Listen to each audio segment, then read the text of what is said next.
Estamos retornando com o segundo bloco do nosso Memória do Esporte aqui na TV Informativo. Tony Ademo, o Tony é o nosso convidado de hoje.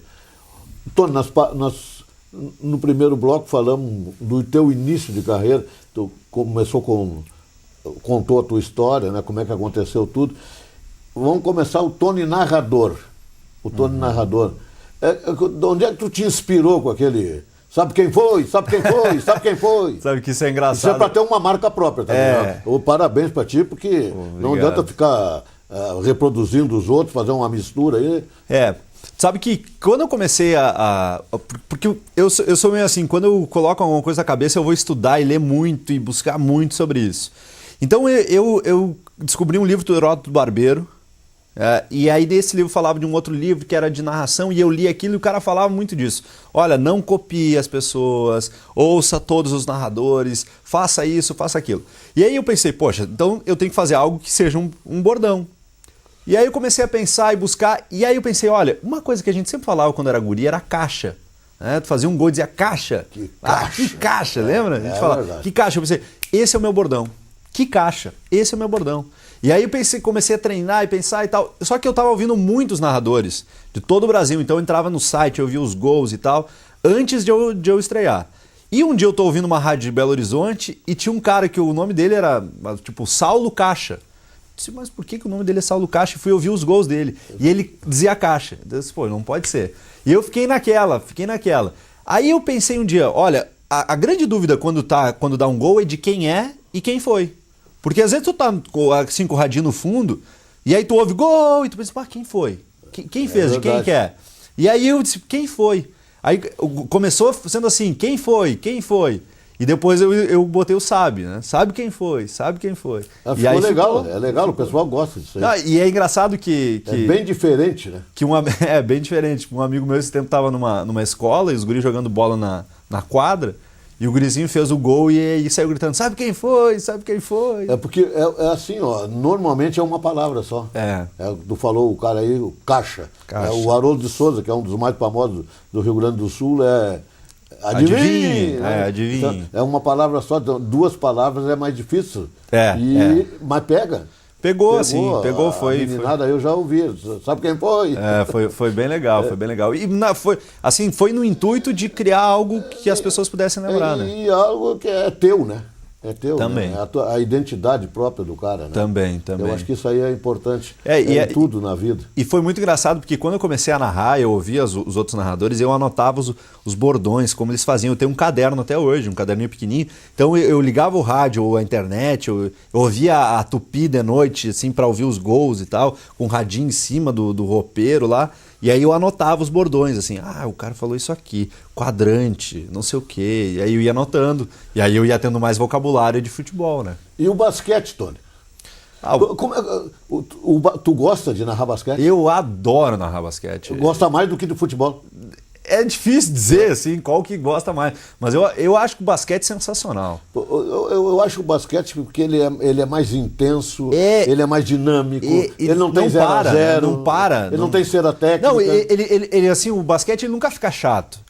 Porque mesmo que um time faça 50 pontos, ainda tem a cesta bonita. O cara vai lá e faz uma enterrada, dá um passe, faz uma ponte aérea. Então sempre tem alguma coisa de bonito ali. Mesmo entendeu? que o placar seja muito diferente. Mesmo. Né? Porque daí se o time é muito bom, ele vai fazer grandes jogadas, se ele está ganhando de muitos pontos. Ele vai dar espetáculo. Vai dar espetáculo. Se não, se vai ser equilibrado, aí é taco a taco, é ali, indo e voltando e tal. E um dos meus sonhos é ver...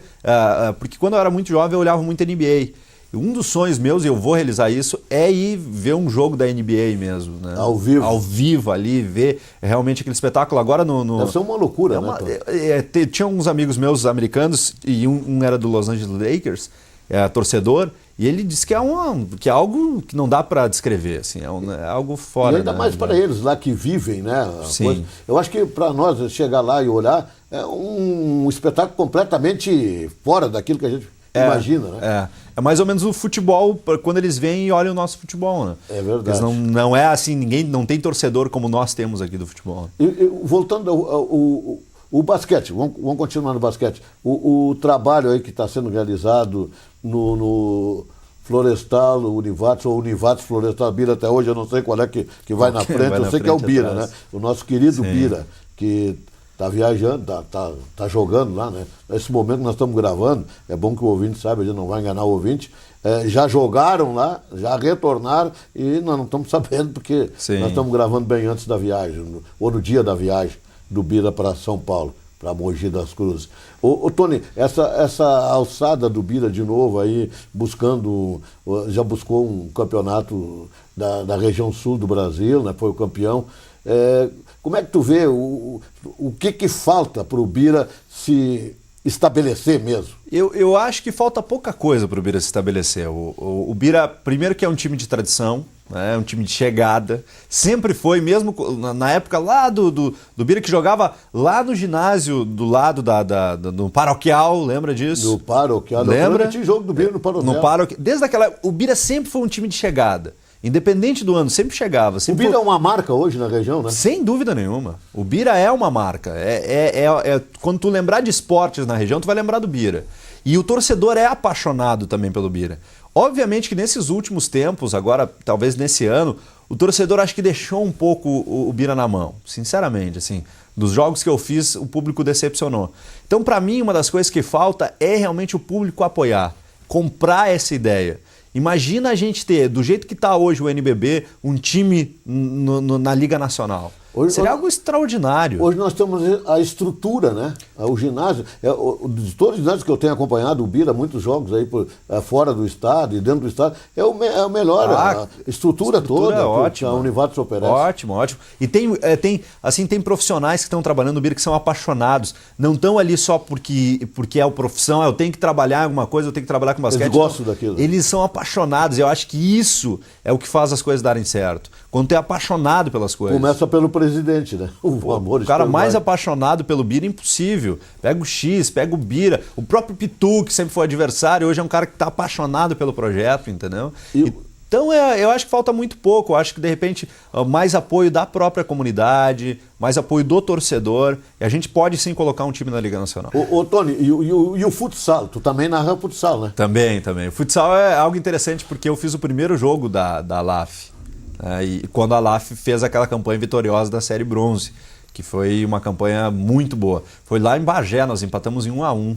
Um frio danado, assim, acho que estava menos 2 graus, era algo inacreditável. Assim. Bagé é terrível. Terrível, era inverno, assim, alto do inverno. É descampado, né, Tony? É um frio danado. Complicado. E foi muito legal, e o pessoal lá de Bagé é meio apaixonado pelo futsal. Então, quando eu narrei o gol da LAF, e aí foi o primeiro gol, era o primeiro gol na história da LAF, então foi aquele escândalo, né? Assim, a LAF estreando e blá, blá, blá. E o pessoal queria me pegar, assim, tinha uns que botavam a cabeça para cima da cabine, assim, para dar uma olhada. Pressão, sim, pressão.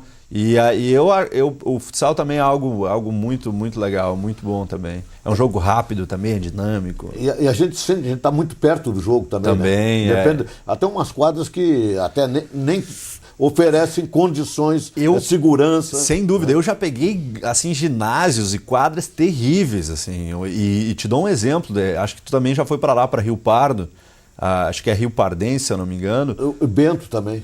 Bento também é um choque.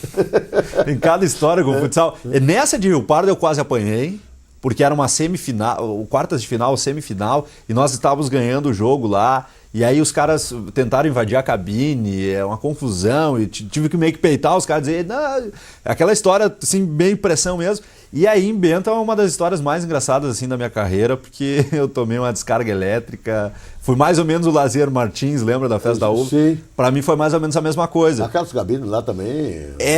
Assim, não tem a melhor condição as cabines, mas era um dia tranquilo, no jogo de tarde, assim... E começou a fechar um temporal e ventania, e daqui a pouco cai um raio e ele caiu em cima do ginásio. E a descarga elétrica deu no meu microfone. E eu voei da ponta da cabine até o final da cabine, assim, bati na cabine e caí desacordado. E aí e é muito engraçado porque depois quando a gente ouve a gravação, né, aí o Felipe Schmidt era o repórter, e aí dá aquele estrondo e eu só faço tipo um ah! E só. Não falo mais nada. E o Felipe entra dizendo, olha, acho que nós tivemos um pequeno problema e aí cai a transmissão. E aí entra o Jonas, que era o plantão, e diz, olha, acho que a gente teve algum problema. E daí fica aquela situação que ninguém sabe o que aconteceu, né? E é engraçado que o nosso operador tava branco, assim, mas branco que nem uma folha de papel. E aí ele encostava em mim assim com a ponta do dedo, assim, pra ver se eu não tava dando choque, eu acho, também. E aí daí que eu acordei, quando ele me tocou assim, eu disse, meu Deus, onde é que eu tô? O que aconteceu? E aí que eu voltei, assim. E depois narrei o jogo ainda. Continuei. Levantei com muito cuidado. Deu uma apagada mesmo, Tom. Não, eu apaguei. Eu tomei o choque e apaguei. É muito perigoso. Mas depois retomamos. E ainda que não deu gol, ainda bem que não deu gol durante esse tempo. Porque foi antes do intervalo. Aí no intervalo me recuperei, ali o pessoal veio para ver se estava legal, se estava tudo bem e tal. E aí depois a gente continuou. Tem umas histórias, né? Tem muitas histórias. Eu gosto de puxar esse tipo de... Tem muitas boas. Esses acontecimentos, né? Coisa que às vezes as pessoas não ficam sabendo, ou ficam sabendo, mas não na realidade o que aconteceu mesmo, né? Eu acho que isso aí é uma história que não é nada agradável. Não, mas hoje a gente dá risada. Desmaiar, né? Mas hoje acontece. a gente dá risada. Eu levei um choque no Estádio Olímpico, uma vez eu era repórter de campo, um chuvão num Grenal. Eu levei um choque e atirei o microfone dentro d'água. Eu tomei um choque também no Olímpico. Atirei, não segurei ele. Eu não cheguei a apagar, né? É um choque forte. Ô, Tony, nós falamos de futsal, falamos de todo esporte, né, que tu participa. Agora vamos falar um pouquinho da tua atividade como um cara que ensina o pessoal a falar, a oratória. Da onde é que tu foi para esse lado aí da oratória? Eu sempre gostei de dar aula, assim, era uma coisa que me encantava dar aula e sempre gostei dessa parte. E aí em 2006 eu participava da JCI, da Câmara Júnior, eu fiz um curso para ser instrutor dos cursos da Câmara Júnior. E aí eu comecei a estudar sobre isso, e aí depois o pessoal me convidava para dar aula assim, de rádio, de oratória, porque falava bem. E aí em 2008 fui campeão nacional de oratória, aí em 2009 eu fui vice das Américas em oratória e em 2010 fui eleito o melhor debatedor do Brasil pela JCI. E aí que começou, aí que realmente o pessoal começou a ter muitos convites de vários lugares do Brasil, e aí o pessoal começou pode dar uma aula aqui, dar uma aula assim, aquele outro. Aí eu senti a necessidade de me dedicar só a isso, porque era algo que eu gostava muito, que eu acho que eu penso que é muito bom poder compartilhar o teu conhecimento com as outras pessoas e deixar elas melhores, né? Deixar elas com conhecimento, que elas saibam fazer algo que elas não sabiam. E aí eu abri minha empresa e acabei indo para essa área. E tu tá trabalhando com a tua empresa agora. Sim. E faz a narração de vez em quando aí como... Já é hobby hoje. Freelance. Hoje não digo que é nem freelance, é hobby, né? Então hoje eu dou palestras por todo o Brasil, enfim, até fora do Brasil já tem alguns trabalhos, mas continuo ainda ligado no esporte, assim, fazendo algumas coisas com a rádio. E essa viagem aí pela América do Sul foi toda? Não, mais ainda, né? Foi mais longe. A gente foi para a Colômbia, foi para o México, foi para o Canadá e também foi para a China. Até na China? Até na China. Foi na China que tu jogou bola? Eu joguei bola no México, e no México eu tenho um problema de tornozelo bem sério. Eu sempre brinco que é isso que me afastou do futebol, né? Mas não foi. Mas eu tenho um problema de sério, torci o tornozelo lá no México. E na China eu ajudei um brasileiro que está lá ensinando as crianças a jogar futebol. Então, trabalhei com as crianças, dando aula de futebol lá para as crianças. Eles vão demorar muito a aprender, os pequenininhos lá, os chineses? Eu acho que vão, assim. Eles não têm a mesma habilidade natural que um brasileiro, por exemplo, tem. A bola hoje é quase um objeto estranho para eles. Daria para dizer que sim. Eles, assim, não é o esporte preferido da nação e tudo, né? Tony, olha, nós estamos chegando no final, estamos fazendo sinal lá que está esgotando o tempo. A gente podia ficar falando aqui mais uma manhã inteira. Tem bastante história. Um dia inteiro, né? Tem muita história para contar ainda, mas não vai faltar oportunidade, talvez, na outra área aqui da TV também, o pessoal te convide para falar sobre esse intercâmbio cultural e coisa, essa visita dos meninos que estiveram aqui, que tu apresentou para a gente, coisa. Sim. Eu quero te parabenizar, porque um jovem de 26, e com tanta história, com tanta bagagem. Obrigado, que agradeço, por ter vindo. Sucesso para ti. Que agradeço. E para a família toda, um abraço lá pro Simeonato e companhia. Obrigado, Adalto. Um abraço e até a próxima. O Tony Ademo, o nosso convidado de hoje. Nós estamos agradecendo a sua audiência e lembrando que o Tony fica na nossa memória do esporte.